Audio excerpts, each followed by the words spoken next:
तो दोस्तों क्या है अपडेट परछावन सॉन्ग का हम बताएंगे इस वीडियो में। नए हैं तो चैनल को सब्सक्राइब करके वीडियो को लाइक कर लीजिएगा।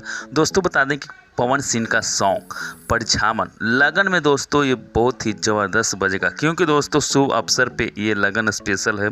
और दोस्तों बात कर लें परछावन के तो दोस्तों इसमें गाया है शिवानी सिंह, और दोस्तों इसका रिलीजिंग डेट है 6 अप्रैल को ये रिलीज गाना हो जाएगा।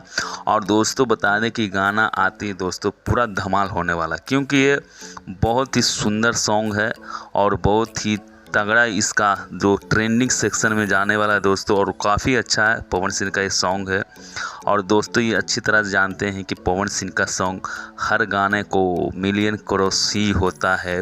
और परछावन में दोस्तों ये गाना बहुत ही ज़बरदस्त है। पवन सिंह का ये सॉन्ग बहुत ही प्यारा लिखनी है इसका, और आप लोग सुनिएगा तो कहिएगा दोस्तों कि हाँ क्या गाना है, और गाने का जो बोल है बहुत ही सुंदर है। तो 6 अप्रैल को दोस्तों इस गाने को रिलीज होगा, तो आप लोग सुनिए। और नए अपडेट के लिए इस चैनल से जुड़े रहिए। मिलते हैं नए अपडेट में। जय भोजपुरी जय बिहार।